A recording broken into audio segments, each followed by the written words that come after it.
Welcome to this journey through one of the most disturbing cases in the history of Missouri Ozarks. Before we begin, I invite you to share in the comments where you are watching from and the exact time you are listening to this narration. We are deeply interested in knowing both the places and the times of day or night when these accounts reach you. The year was 1912. The small town of Ellsworth Creek, hidden in the Missouri Ozarks, was about to become the setting for one of the darkest events in the region's history. What happened at the Tenney County Courthouse on a cold November morning would later be erased from official records, spoken of only in whispers, and eventually banned from history books. The incident, later known by locals as the Silence, claimed the lives of 17 people. Yet, what makes this case most disturbing is not only the loss of life, but also the careful effort to erase it from collective memory. Documents uncovered in 1965 during a renovation of the county archives revealed the truth. The massacre occurred on November 12, 1912, during what should have been a routine court proceeding. Judge Everett Holcomb presided over a land dispute between the powerful Keller family and several local farmers. That morning, the courthouse was filled to capacity. By noon, 17 people were dead. No shots were heard. No screams were reported, only silence. What truly happened inside those courthouse walls remains a mystery. The surviving documents suggest something far more complex than simple violence. They point to a calculated erasure, a collective agreement to forget, a town willing to bury its past along with its dead. The Tenney County Historical Society has no official record of the incident. Local newspaper archives from November 1912 are missing. Even cemetery records show strange inconsistencies. Several gravestones from that period display no dates, only names. It is as if time itself stopped for Ellsworth Creek on that November day. This investigation began in 1962 when Professor Martin Whitaker from the University of Missouri discovered unusual letters in the estate of Harold Keller, grandson of Silas Keller, one of the key figures in the courthouse dispute. Whitaker's discovery led him down a path of obsession. He lost his career, his family, and perhaps even his sanity. The documents you are about to hear of have since vanished. Testimonies have been denied. Locations have been renamed or destroyed. All that remains is this fragmented account, pieced together from a few surviving traces of truth. The town of Ellsworth Creek no longer appears on modern maps. The dirt road leading to where it once stood has been swallowed by the dense Ozark forest. Nearby residents refuse to speak of it, yet the story remains alive in scattered documents, in personal diaries, and the haunted memories of those few who still remember. As we begin this journey into one of America's most carefully concealed tragedies, I must warn you, some doors once opened can never be closed. Some knowledge, once gained, cannot be unlearned. The Ellsworth Creek Courthouse Massacre is not only the story of what happened in November of 1912, it is also the story of what happens when a community decides that some truths are better left buried. The Keller family name still carries weight in Tenney County. Though few today are directly connected to the events of 1912, their descendants are respected business owners, politicians, and community leaders. None have ever spoken publicly about their family's role in what happened at the courthouse. In 1968, the only living Keller from that time, Margaret Keller Wilson, then 89 years old, was asked about the events. She gave only a single answer before closing her door. Some silences protect the living, not the dead. The story does not begin with the massacre itself.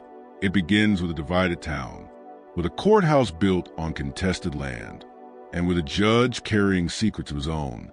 The true horror of Ellsworth Creek lies not in what was done, but in what was left undone, and the questions never asked, the justice never served, and the truth never acknowledged. This is the story of the Ellsworth Creek Courthouse Massacre of 1912, the day when silence became the only witness to horror.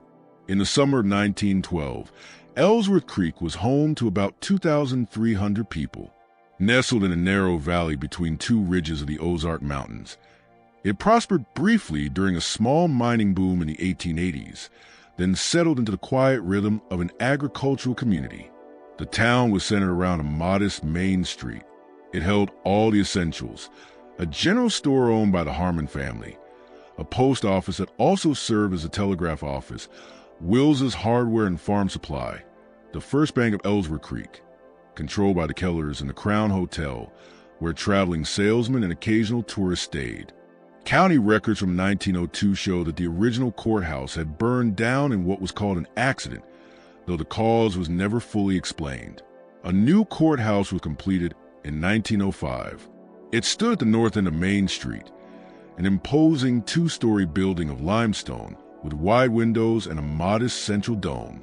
Architectural plans stored in Jefferson City archives describe 2 courtrooms, several administrative offices, and a surprisingly large basement area, labeled only as storage and records. What is unusual about the courthouse is that it was built on land donated by Silas Keller, the patriarch of the Keller family, whose wealth from timber and mining had made them the richest in the county. A deed of transfer dated March 15th, 1903 states that the land was given in perpetuity for purpose of justice and governance, yet it also contained one strange and unusual clause, that the property would revert to Keller ownership if it ever ceased to serve its intended purpose. The Keller family lived 3 miles outside of town in a large Victorian home set on 200 acres of prime farmland. The family consisted of Silas Keller, then 67 years old, his wife Ella Laner, 58, their sons James, 42, and Vincent, 38, Vincent's wife Catherine, 29, and their 3 children.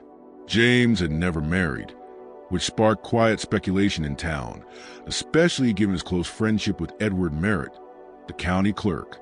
In stark contrast to the Kellers' wealth stood the farming families of the Eastern Valley: the Prestons, the Caldwells, the Hardings, and a dozen others. They worked smaller plots ranging from 20 to 80 acres each. These families had settled the valley in the 1870s and 1880s, long before the brief mining boom that later brought the Kellers and other investors into the region. The drought of spring and summer 1912 hit these farming families hard. Meteorological records from Springfield confirmed that the region received less than half its normal rainfall between April and August.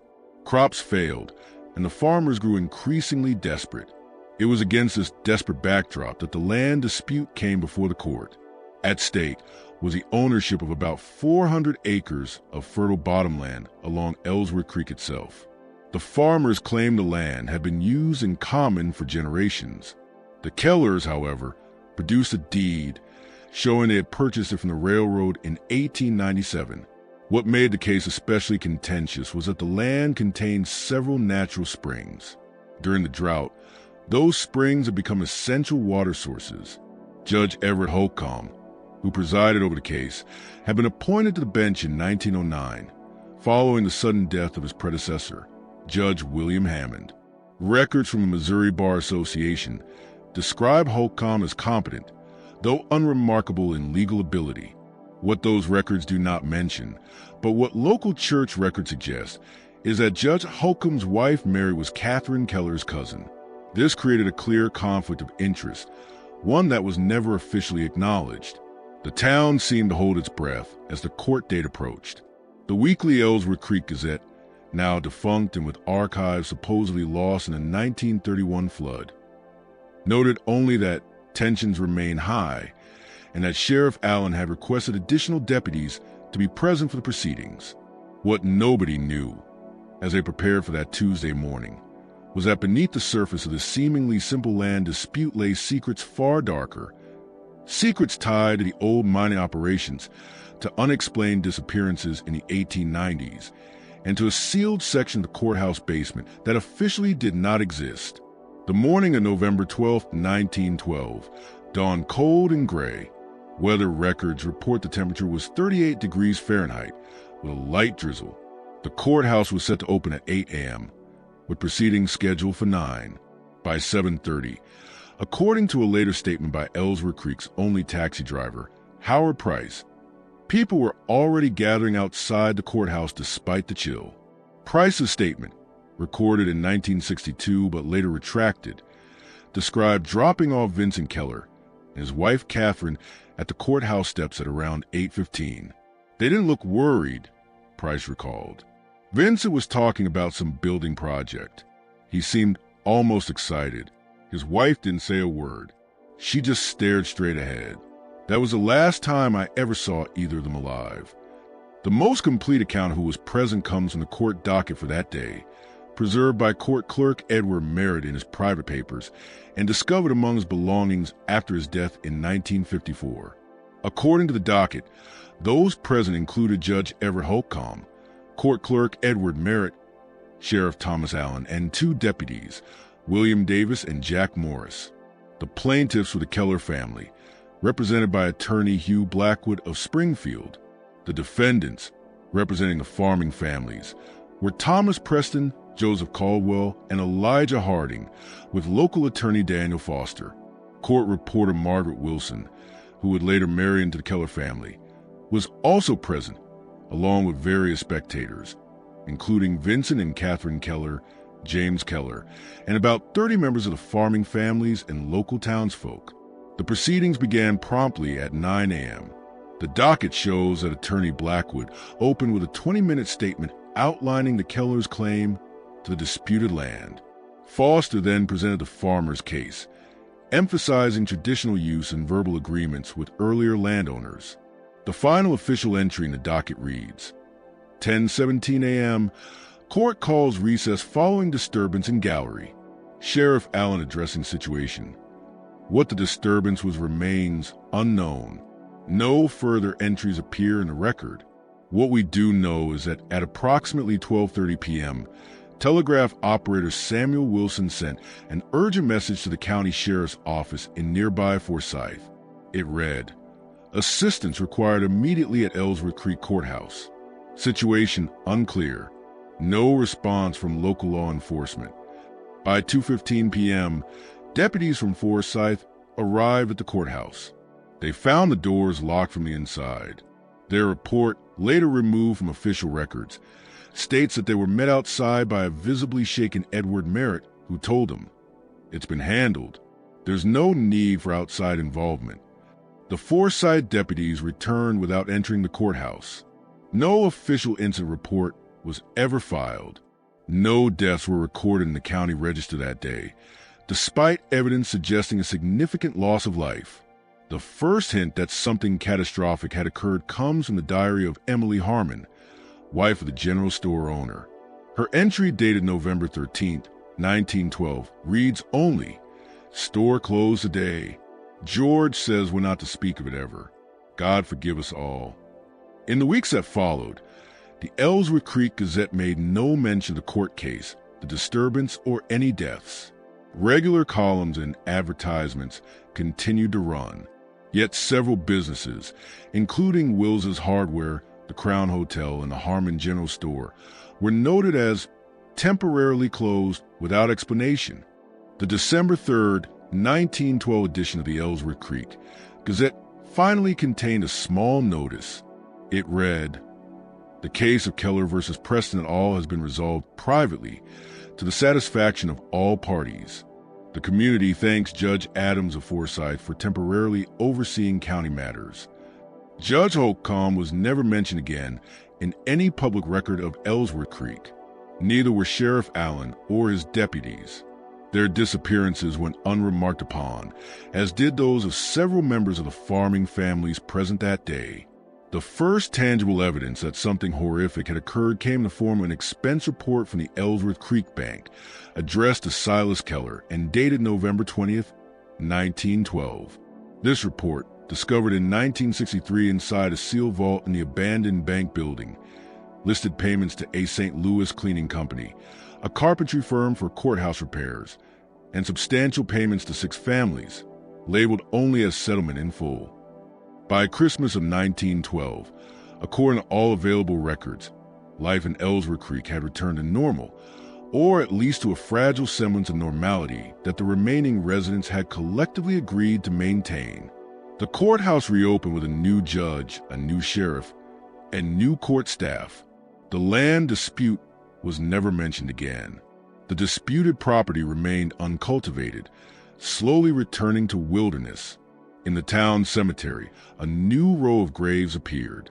17 simple markers, each with only names but no dates. No funeral services were recorded by either of the town's two churches.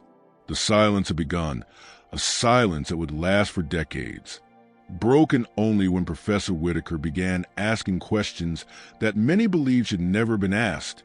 In January 1913, just 2 months after the courthouse incident, the Keller family made several dramatic changes. Property records show that Silas Keller transferred ownership of the family home and most of their local holdings to his son, James. Vincent's widow, Catherine, and her children relocated to St. Louis.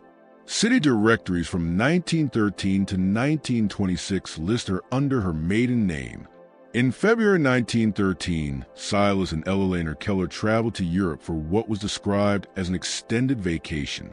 Passenger manifests show them boarding the RMS Mauritania in New York, bound for Southampton. There is no record of their return to the United States. Their names appear in European hotel registers until 1916, after which they vanished completely.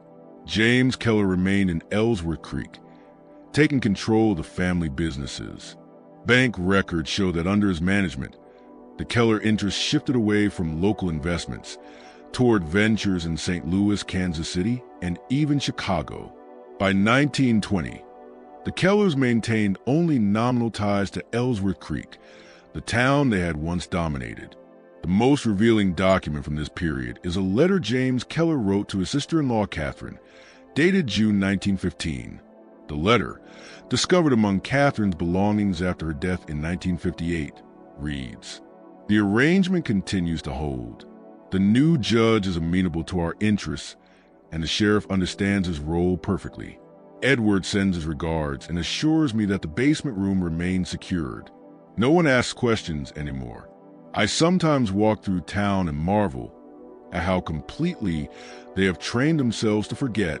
Perhaps in time, I shall learn to do the same, though the dreams continue to disturb my sleep." Father was right about one thing. Silence becomes easier with practice. The farming families who had opposed the Kellers in court gradually disappeared from Ellsworth Creek. County records show that the Preston farm was sold in December 1912 to a corporation called Ozark Holdings, later revealed to be a Keller shell company. The Caldwell and Harding properties were transferred in early 1913 under similar circumstances. The most significant development came in 1917, when Ellsworth Creek itself was dammed to create a reservoir, flooding much of the disputed bottomland. Funded by private investors and approved by county commissioners without public hearings, the new Lake Ellsworth became a minor tourist attraction, drawing fishermen and summer vacationers. The courthouse underwent significant renovations in 1914. Building permits described structural reinforcement of the basement level and installation of improved ventilation systems. The permits were signed by Edward Merritt, who by that time had been appointed county administrator. Throughout the 1920s, Ellsworth Creek looked like a typical small Ozark town. The 1920 census lists a population of 1,273 residents. It declined from before 1912, but not dramatic enough to draw outside attention. New families moved in, unaware of the past. The silence became the town's defining feature, an unspoken agreement that certain questions would never be asked and certain places never mentioned. This silence was what first attracted Professor Whitaker's attention decades later. In his 1962 journal, he wrote, "It's not what they say, but what they refuse to say, not the stories they tell, but the stories they will not tell. The absence speaks volumes. Ellsworth Creek doesn't just have secrets, it is a secret."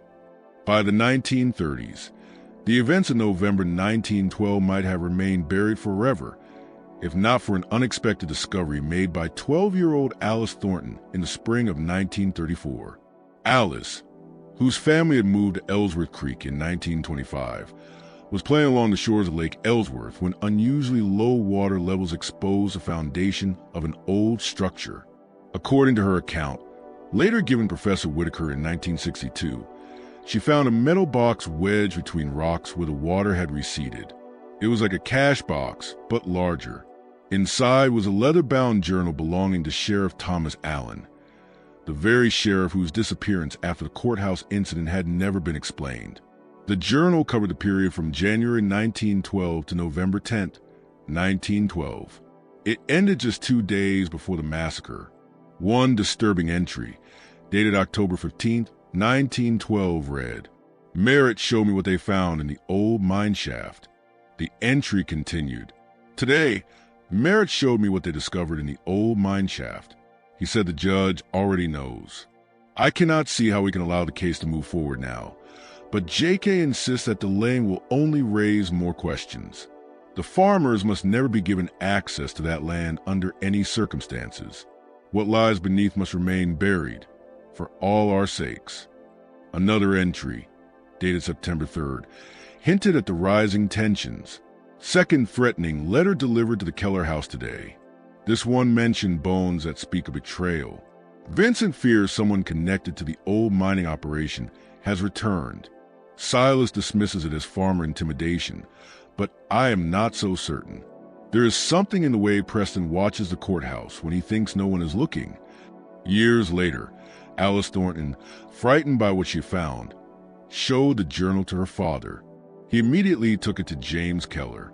According to Alice, her father came home that evening pale and shaken and told the family they would be moving to Springfield as quickly as possible.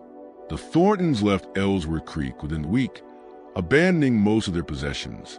The journal itself vanished, only to reappear in 1958, when it was anonymously donated to the University of Missouri archives without any explanation of its origin. That document was what first caught the attention of Professor Whitaker, and what led him directly to Ellsworth Creek. Meanwhile, the town continued its slow decline. The Great Depression struck the region hard, and by 1940, census records showed the population had fallen to just over 1,000 residents. The courthouse, once the proud centerpiece of the town, had fallen into disrepair, with only the first floor still in use for county business. James Keller died in 1947, leaving no direct heirs. His will specified that the remaining Keller properties in Ellsworth Creek were to be donated to the county, with one exception. The parcel containing Lake Ellsworth and all land within 500 yards of its shores was placed into a trust, with explicit instructions that it must never be sold or developed. But the most curious stipulation in his will concerned the courthouse. It required that $50,000 be held in perpetuity for its maintenance, with special attention to securing and preserving the basement level, which was to remain sealed and accessible only to authorized county personnel. Despite this endowment, the courthouse continued to decay. By 1955, county offices had been relocated to Forsyth, and the building stood empty. Its windows were boarded, and its once grand limestone facade had grown stained and crumbling. Children told stories of strange sounds coming from within, stories their parents dismissed with unusual force. Ellsworth Creek might have faded into complete obscurity, its secrets buried forever, if not for a chance discovery in the spring of 1962. That discovery set into motion a chain of events that would finally unravel the silence the town had guarded for half a century. In March 1962, the Missouri Highway Department began preliminary work on a new state highway that would pass near what was left of Ellsworth Creek. During soil testing about a mile east of the town, workers uncovered what appeared to be a mass grave containing multiple human remains. The discovery was reported to the Taney County Sheriff's Office, which at first treated the site as a crime scene.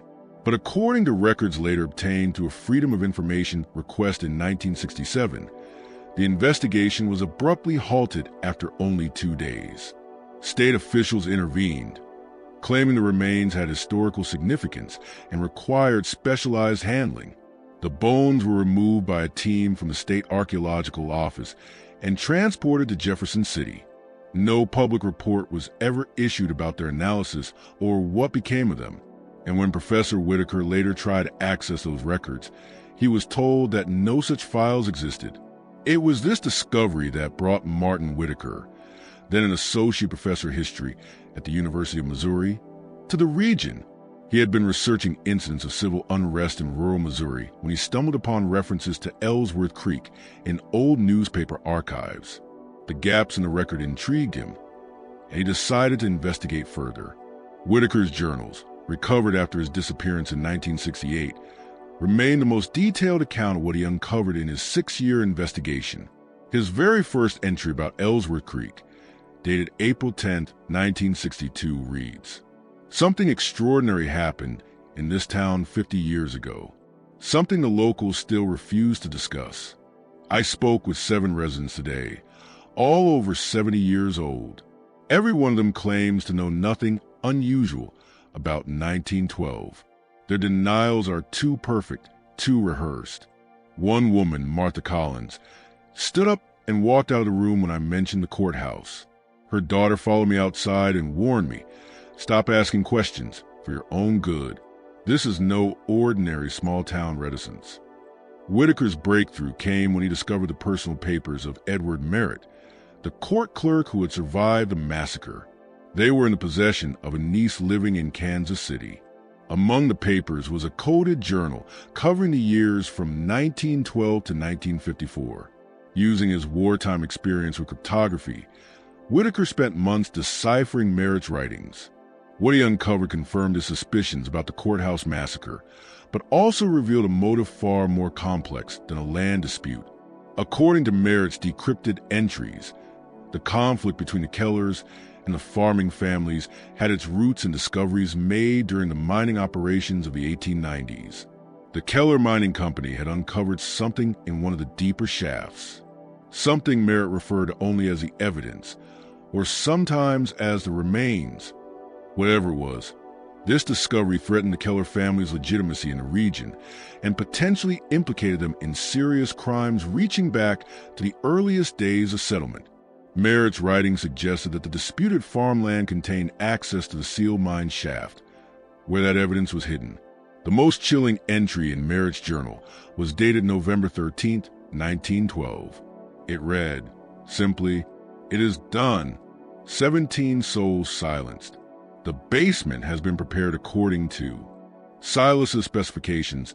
The entry concluded, "Jay agrees that no one must ever know what lies beneath both the courthouse and the lake. The judge's wife identified the bodies this morning. The official story has been distributed. God help us all." Later passages revealed that Merritt was tormented by his role in what had happened, and in the cover-up that followed. By the 1940s, his writing became increasingly paranoid. He wrote that he was being watched, and that "they will ensure my silence as they did the others." His final entry, just 3 days before his sudden death from an apparent heart attack in 1954, read, "I can carry this burden no longer. I have prepared my testament and placed it where it will be found when the time is right. The truth of Ellsworth Creek must someday be known, if only so those 17 souls may finally rest." That testament was never found. Whitaker's investigation, however, continued to uncover fragments of evidence suggesting the Courthouse Massacre had been a calculated elimination of witnesses, people who had learned too much about whatever the killers were hiding. The more he studied the case, the more Whitaker became convinced that the key lay in the sealed courthouse basement. By 1965, the building had been abandoned for 10 years. The ownership was tied up in legal disputes after the dissolution of the Keller Trust. Yet the basement remained tightly secured, fitted with surprisingly modern locks. That summer, Whitaker gained access through a contact in the county records office. What he discovered there would become his greatest obsession, and ultimately his undoing. His final journal entries from August 1965 described his exploration of the basement in fragmented, agitated writing. The normally precise scholar's handwriting became shaky and incoherent. According to his notes, the basement held not just county records, but a sealed inner chamber hidden behind what appeared to be an old coal chute. This chamber had been reinforced with concrete and sealed with a steel door sometime after the original construction. Whitaker managed to open the door, using keys provided by his county contact. Inside was a room about 15 feet square. It was empty, except for two things: a trapdoor in the floor and a small metal cabinet bolted to the wall. The cabinet contained a leather portfolio stamped with the Keller family crest. Inside were documents dating back to 1871, when the first Kellers settled in the region. Among them was a handwritten confession by Augustus Keller, Silas's father. In it, Augustus admitted to leading the massacre of a group of Osage people who refused to leave lands rich in valuable minerals. More disturbing still was a series of surveyors' maps showing not only the site of that massacre, but also several unmarked graves scattered throughout the region, graves that appear to contain the remains of anyone who had opposed Keller interests over the decades. The trapdoor led down a narrow shaft, descending about 30 feet before opening into what seemed to be an abandoned mine tunnel. According to Whitaker's measurements, the tunnel stretched toward Lake Ellsworth, suggesting it connected with the disputed land that had been submerged beneath the reservoir. His final entry, dated August 17, 1965, reads, "What I found at the end of the tunnel exceeds my worst fears. The scale of what the Kellers have done, what they have hidden, is unimaginable. The Courthouse Massacre was merely the most recent act in a century of calculated violence. But why preserve the chamber? Why not destroy the evidence entirely? Unless they still return here. Unless whatever lies beneath the lake still requires attention. I am going back tomorrow with proper equipment. The truth must be documented, whatever the cost." There is no evidence that Whitaker ever returned. On August 18th, a fire of unknown origin tore through the courthouse, collapsing the first floor into the basement. County records listed the fire as accidental, possibly caused by vagrants seeking shelter. But Whitaker was never the same. After the incident, his colleagues noticed his growing paranoia. He stopped teaching, claiming poor health, and devoted himself entirely to Ellsworth Creek. By early 1966, he had moved into a cabin near the abandoned town site, living in near total isolation. Locals described him as haunted. He was often seen at Lake Ellsworth, collecting water samples, scribbling notes, and monitoring water levels. In October 1966, he submitted a manuscript to the University of Missouri Press titled Silence and Blood: The Hidden History of Ellsworth Creek. The press rejected it, calling it speculative and poorly documented. No known copy survived. Whitaker reportedly burned the manuscript in despair. His final known communication came in a letter to his daughter, dated March 3, 1968.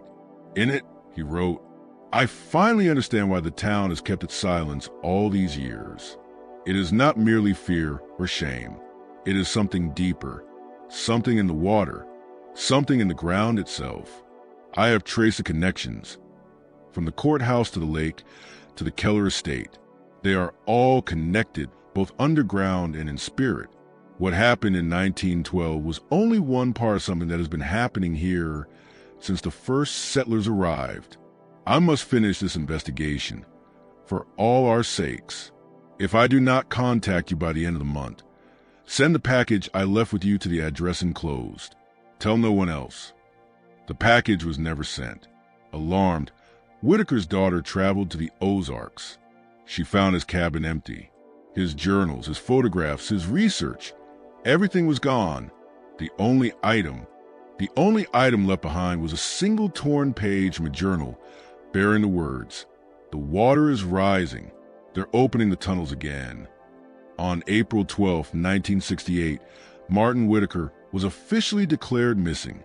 The sheriff's office conducted what they described as a thorough search, yet no trace of the professor was ever found. Within 2 weeks, the case was closed. Authorities concluded Whitaker had suffered a breakdown and simply left the area. His disappearance might have marked the quiet end of the Ellsworth Creek mystery, were it not for a series of unusual events the following year. In the spring of 1969, torrential rains swept the Ozarks. Lake Ellsworth, normally held back by its modest 1917 dam, overflowed its banks. Entire valleys were inundated, and when the waters receded weeks later, they revealed foundations long hidden beneath the reservoir. Among the exposed ruins was the entrance to what appeared to be an old mine shaft, its timber support still intact despite half a century underwater. Local media quickly descended, and on June 2nd, the Springfield News Leader ran a feature on the ghost structures of Lake Ellsworth. The article included interviews with elderly residents, but none would speak of the lake's past. Reporter Robert Hawkins noted their silence, writing, "When asked about Ellsworth Creek's history, locals display an unusual reluctance. One man, who refused to give his name, would only say that some things are better left where they lay, underwater and underground." After the story ran, Hawkins began receiving anonymous calls and letters. Some were vague, but others offered fragments about the Courthouse Massacre of 1912. The most important came in the form of a package, several pages, apparently torn from Edward Merritt's long-missing testament. The pages contained a chilling account. According to Merritt, the violence began when Farmer Thomas Preston confronted Judge Holcomb with proof the Keller family had falsified their deed to the disputed land. His evidence included original survey markers and documents showing the land had been commonly owned before the Kellers arrived. Worse still, Preston had uncovered human remains while digging a well, remains he believed were Osage victims from the 1870s. What happened next, Merritt wrote, was swift and deliberate. As the judge attempted to maintain order, Silas Keller gave a nod. Vincent locked the courtroom doors. Sheriff Allen reached for his weapon, but James Keller already had his pistol drawn. Then, with rehearsed precision, Vincent produced a sealed canister and cracked it open. A strange mist filled the room. Not quite gas, something heavier, that clung to skin and seeped through the pores. Victims convulsed where they stood. Their vocal cords seized. No one could scream. 17 people died in utter silence. The judge, the sheriff, the farmers, even Catherine Keller herself, who appeared not to have known of the plan. Their eyes remained open until the very end.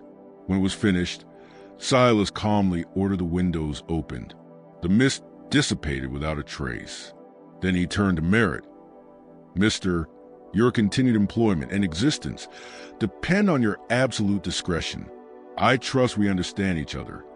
That night, the bodies were carried to the courthouse basement chamber, prepared in advance.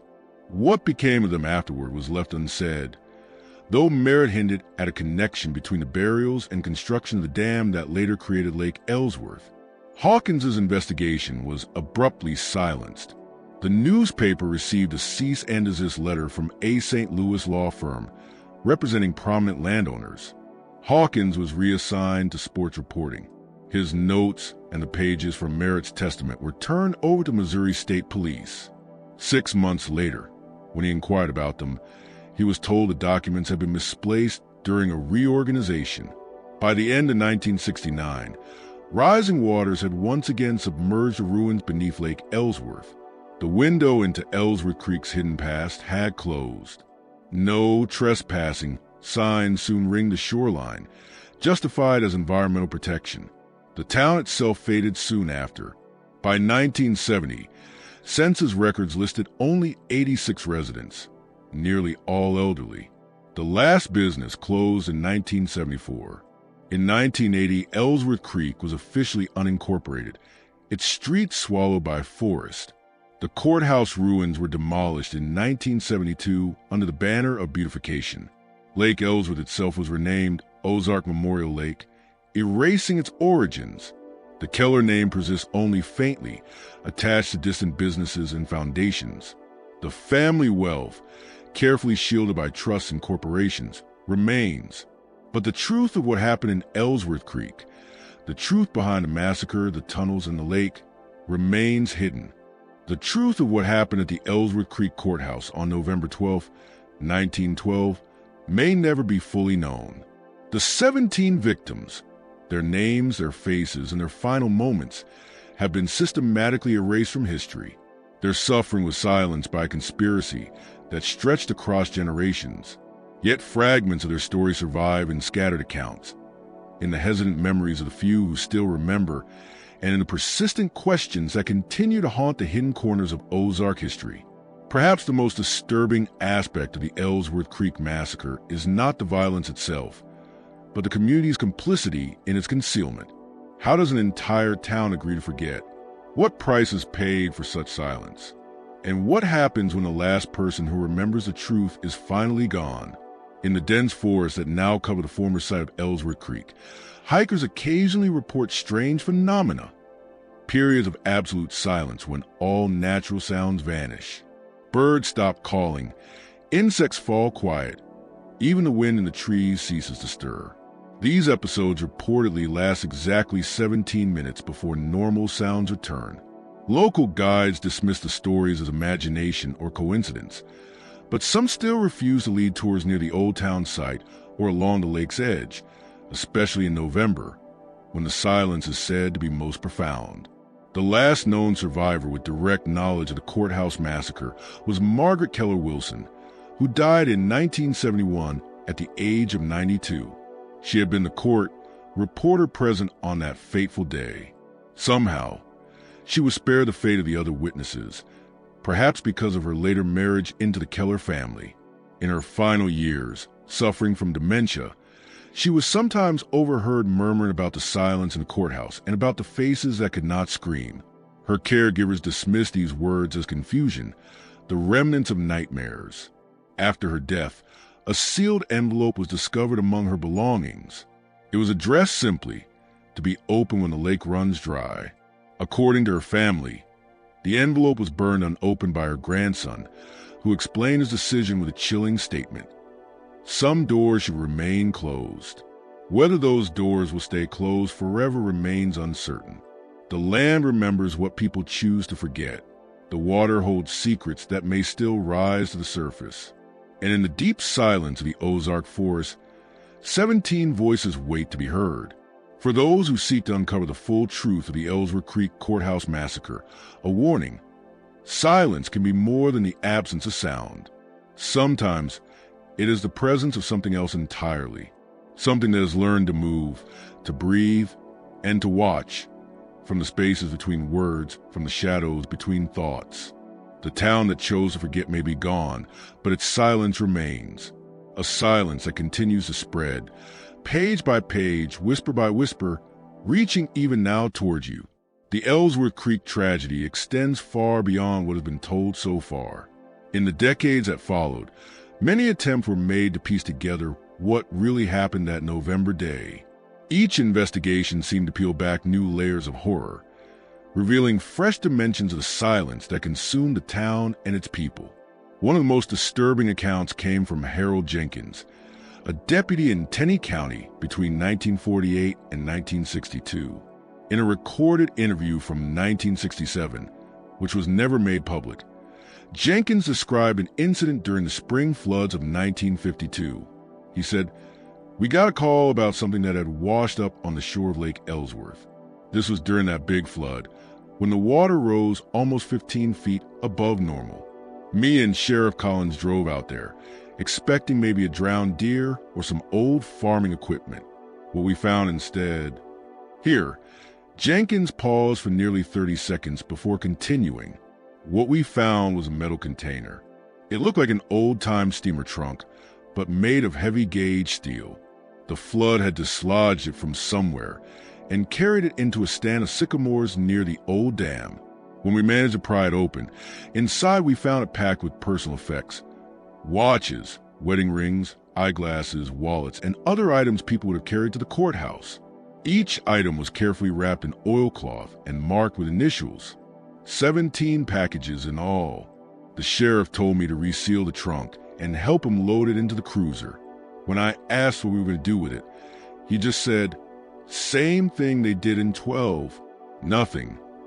According to Jenkins, they drove the trunk to the Keller estate, not the old abandoned house, but the caretaker's cottage where James Keller's lawyer lived.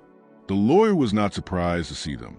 He simply nodded and instructed his groundskeeper to take the trunk around back. The next day, Sheriff Collins called Jenkins into his office.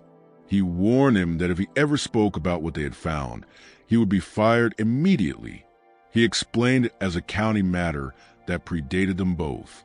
Jenkins's account gives a rare glimpse into how the conspiracy of silence was maintained across generations. Local authorities continued to protect Keller family interests decades after the massacre. It also suggests that the 17 victims were not only killed, but deliberately stripped of their identities. Their personal belongings were preserved as part of some kind of macabre inventory. Further evidence of this multi-generational cover-up emerged in 1963, when a retired postmaster from a neighboring town revealed that for decades, mail addressed to certain families, the Prestons, the Caldwells, and others who had disappeared after the Courthouse Massacre, continued to be delivered to a special post office box. That box was registered to the Keller Mining Company. This arrangement had been established in December of 1912 and continued until 1947, the year James Keller died. The implication was clear. The Kellers had not only eliminated witnesses, but had gone to extraordinary lengths to maintain the illusion that these families had simply moved away. Letters were answered with forgeries. Occasionally, money orders were even sent to distant relatives, a deception maintained across 35 years. The full truth of what happened at the Ellsworth Creek Courthouse on November 12, 1912, may never be known. The 17 victims, their names, their faces, their final moments, have been systematically erased from history. Their suffering was silenced by a conspiracy that stretched across generations. Yet something of their story survives, lingering in fragmented accounts, in the reluctant memories of those few who still recall pieces of the truth, and in the unanswered questions that continue to haunt the hidden corners of Ozark history. Perhaps the most disturbing element of the Ellsworth Creek Massacre is not the violence itself, but the complicity of the community in its concealment. How does an entire town agree to forget? What price is paid for such silence? And what becomes of that silence when the last living witness is gone? In the dense forests that now cover the former site of Ellsworth Creek, hikers sometimes report a strange phenomenon. They describe periods of absolute stillness when every natural sound, birds, insects, even the wind of the leaves, suddenly ceases. These intervals last for exactly 17 minutes before normal forest sounds resume. Local guides dismiss the accounts as imagination or coincidence, yet some still refuse to lead tours near the old town site or the shores of the lake. The month of November, when the silence is said to be most profound, is especially avoided. The last known survivor with direct knowledge of the Courthouse Massacre was Margaret Keller Wilson, who died in 1971 at the age of 92. She had been the court reporter present on that fateful day, somehow spared the fate of the other witnesses, perhaps because of her later marriage into the Keller family. In her final years, as she suffered from dementia, she was sometimes overheard murmuring about the silence in the courthouse and about faces that could not scream. Her caregivers dismissed these utterances as confusion and nightmares. After her death, a sealed envelope was found among her possessions. It was marked only with the words, "To be open when the lake runs dry." According to family testimony, the envelope was burned unopened by her grandson, who explained his decision with a single remark: "Some doors should remain closed." Whether those doors will remain closed forever is another matter, for the land remembers what people choose to forget. The water holds secrets that may one day rise to the surface. And in the deep silence of the Ozark forest, 17 voices still wait to be heard. For those who seek to uncover the truth of Ellsworth Creek, a warning: silence can be more than the absence of sound. Sometimes it is the presence of something else entirely, something that has learned to move and breathe and watch from the spaces between words, from the shadows between thoughts. The town that chose to forget may be gone, but its silence remains. A silence that spreads, page by page, whisper by whisper, reaching even now toward you. The Ellsworth Creek tragedy extends far beyond what has been told so far. Its legacy reaches into the investigations that followed, into the town's collective decision to suppress the past, and into discoveries made beneath the courthouse and the lake. In the decades after the massacre, many attempts were made to reconstruct what truly happened that November day. Each investigation uncovered new layers of horror and new dimensions of silence that consumed the town. One particularly chilling account came from Harold Jenkins, who served as a deputy in Taney County between 1948 and 1962. In 1967, he gave an interview that was recorded but never broadcast. Jenkins described an incident during the spring floods of 1952. "We got a call," he recalled, "about something washing up on the shore of Lake Ellsworth. The water had risen nearly 15 feet above normal. Me and Sheriff Collins drove out there, figuring we'd find a drowned deer or maybe some old farming equipment. What we found instead..." Jenkins paused for almost 30 seconds before continuing. "What we found was a metal container, like an old steamer trunk, but made of thick-gauge steel. The flood had dislodged it from somewhere and washed it up against a stand of sycamores near the old dam. When we finally pried it open, we saw it was filled with personal effects. Watches, wedding rings, eyeglasses, wallets, other items people would carry on them. Each piece had been wrapped carefully in oilcloth and labeled with initials, 17 packages in all." Jenkins said the sheriff ordered him to reseal the trunk and load it into the cruiser. When Jenkins asked what they were going to do with it, Collins replied, "Same thing they did in 12. Nothing. They drove it not to the sheriff's office, but to the Keller estate, not the abandoned main house, but to a caretaker's cottage where James Keller's lawyer lived. The lawyer was unsurprised to see them. He simply nodded and had the groundskeeper carry the trunk around back. The next day, Collins called Jenkins into his office and warned him if he ever mentioned what they had found, he would be fired on the spot. It's a county matter that predates both of us," the sheriff told him. Jenkins's testimony is one of the rare glimpses into how the conspiracy of silence was preserved across generations.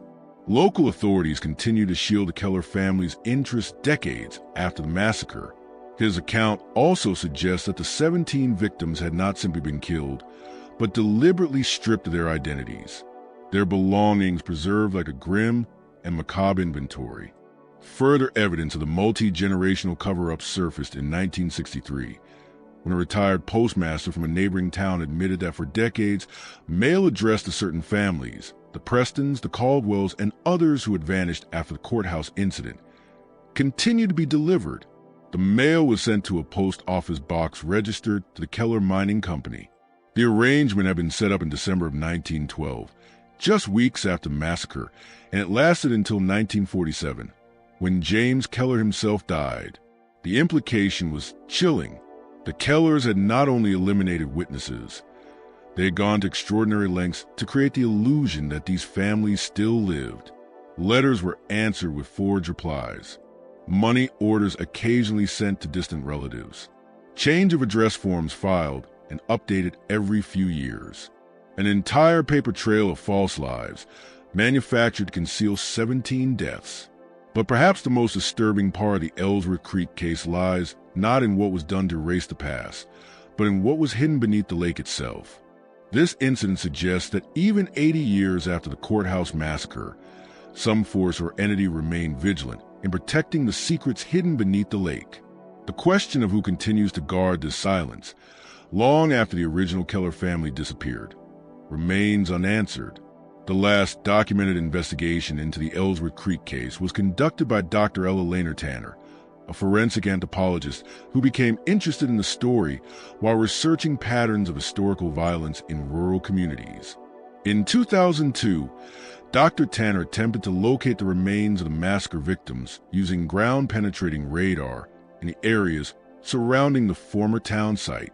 Her preliminary findings, published in a little-known academic journal, identified several anomalies consistent with unmarked burial sites in a wooded area approximately 1 mile from the former courthouse. Before excavations could begin, however, the land was purchased by the Ozark Heritage Foundation, a nonprofit organization, later revealed to be funded primarily by a trust established under the last will and testament of Margaret Keller Wilson. Almost immediately, the foundation designated the site as a protected woodland sanctuary where any form of ground disturbance was prohibited. Dr. Tanner's research permits were revoked, and her grant funding was suddenly canceled.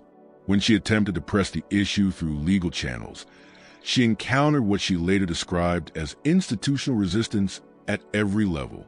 In her final published work on the matter, Dr. Tanner wrote, "The Ellsworth Creek case represents more than a historical murder mystery or a local example of rural corruption. It appears to be something systemic, a multi-generational conspiracy of silence maintained through legal maneuvering, economic influence, and at times, direct intimidation. What remains unclear is why such extraordinary efforts will continue to be exerted nearly a century after the original events, and who exactly is directing these efforts now that the primary perpetrators are long dead. This unresolved question, who continues to guard the silence, may hold the key to understanding the true nature of what happened at Ellsworth Creek. The Keller family, as it once existed, no longer survives. The town itself has vanished. Most of those with direct knowledge of the events are long gone. Yet the machinery of concealment continues to function with remarkable efficiency. One theory, suggested in Professor Whitaker's notes, is that the Kellers may have transferred responsibility for maintaining the secret to a larger entity, perhaps a corporation, a government agency, or a private institution with the resources to ensure indefinite protection. Whitaker speculated that whatever was discovered beneath Ellsworth Creek possessed scientific, historical, or even strategic value that extended far beyond the ambitions of a single family. A more disturbing possibility is that the need for secrecy relates not to what was found, but to what was done with it. Both Merritt's testament and Whitaker's writings contain veiled references to experiments, procedures, and operations carried out in the subterranean chambers. If the Kellers were engaged in research, or worse, exploitation, of their discovery, then the consequences might demand permanent concealment. Perhaps most unsettling of all is a suggestion found in Whitaker's final journal entries that the secret of Ellsworth Creek may, in some sense, maintain itself, that whatever lies beneath the lake possesses its own agency or influence and actively perpetuates the silence surrounding it. Such an explanation would account for why investigators so often abandon their work, why evidence repeatedly vanishes, and why even the memory of the town itself seems to be fading from collective consciousness. In 2008, a hydrological study of the Ozark watershed produced unexpected results. Sensors recorded unusual temperature variations and chemical compositions within Lake Ellsworth, inconsistent with other bodies of water in the region. More disturbing still, audio equipment detected low-frequency vibrations emanating from beneath the lake bed. The rhythmic pulses were described by one researcher as almost linguistic in structure. Before these findings could be properly analyzed, the study was abruptly discontinued due to budget constraints. The primary data was later reported lost during a server migration. When a Freedom of Information Act request was filed in 2012, the official response claimed that no such study had ever been conducted. That same year marked the centennial of the Ellsworth Creek Courthouse Massacre. The anniversary passed unacknowledged. No memorial was dedicated to the 17 victims. No historical marker commemorated the town that was systematically erased. The only recognition appeared in a small regional folklore journal, which published an article titled "The Town That Chose to Forget." Collective silence as cultural practice in the Ozarks. The author noted that, even a century later, residents of neighboring communities displayed unusual reticence when asked about Ellsworth Creek. One elderly interviewee, described only as a lifelong resident of Taney County, gave a cryptic response. Some silences are just silences, empty spaces where sound should be, but the silence around that place is different. It's full of something that doesn't want to be heard. This distinction between silence that is empty and silence that is filled captures the essential horror of the Ellsworth Creek case. The tragedy is not merely that a violent event was forgotten or deliberately suppressed. It is that the act of suppression itself seems to have taken on a life of its own, becoming an active force that continues to shape the world around it. Visitors to the region today will find no trace of Ellsworth Creek on modern maps. Lake Ellsworth, renamed Ozark Memorial Lake, is listed only as a minor recreational area with limited public access. The forest has reclaimed the town site, though careful observers may still notice faint traces. Two unnaturally straight lines where a street once ran, the subtle rectangle of forgotten foundation, the circular depression of a filled-in well. The courthouse location, once the center of the community, now lies beneath a stand of oak trees estimated to be 50 years old. Nothing remains to suggest the horrors that once took place there, nothing but the silence. Nothing marks this spot from the rest of the forest, except for a strange and unsettling quality noted by many visitors, an unusual stillness, as if the natural sounds of the woods are muted here.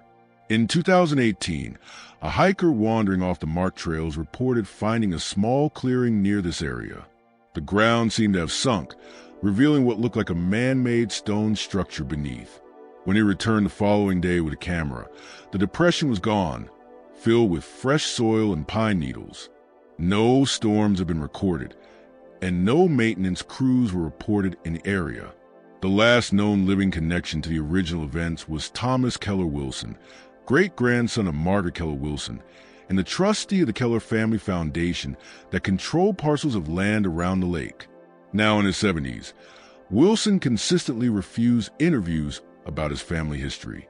Public records show that he traveled to the region once each year, always in November, the month of the Courthouse Massacre. Each visit lasted exactly 3 days.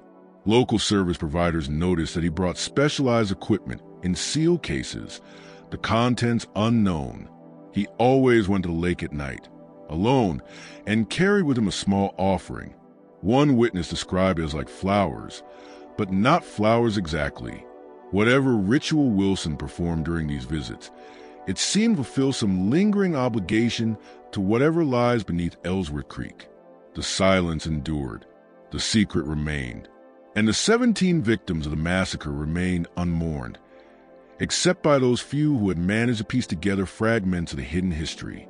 For investigators who pursue the case, a disturbing pattern repeats.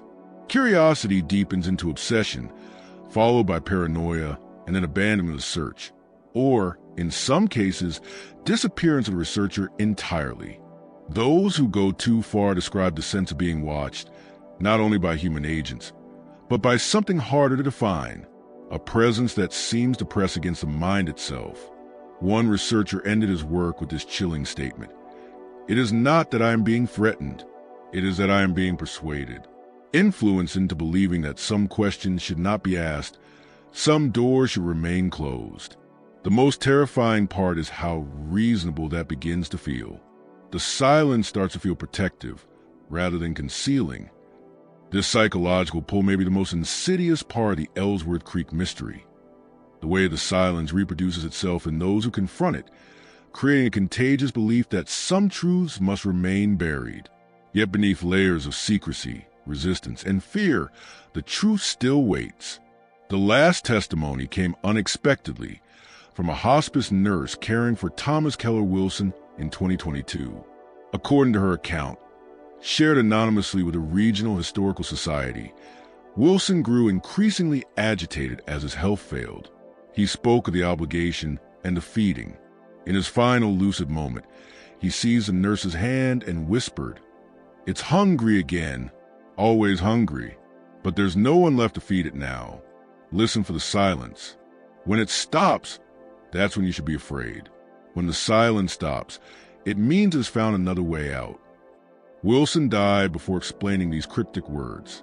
His body was cremated immediately, following instructions in his will. The nurse who reported his last moments resigned shortly afterward and has not been located since. Following Wilson's death, the Wilson Family Trust was dissolved. The land passed to a new entity called the Ozark Ecological Research Consortium, which immediately began building a facility on the lake's edge. Satellite images show a windowless concrete complex with large underground sections and a tight security perimeter. The nature of its work has never been announced. Records suggest most staff are brought in from outside the region, and deliveries occur primarily at night. Meanwhile, hydrologists have recorded a troubling phenomenon: a steady drop in Lake Ellsworth's water levels, despite normal rainfall. If the decline continues, parts of the lake bed may surface within 5 years, exposing whatever has been hidden for more than a century. Whether this will bring long-awaited answers or unleash darker questions remains unknown.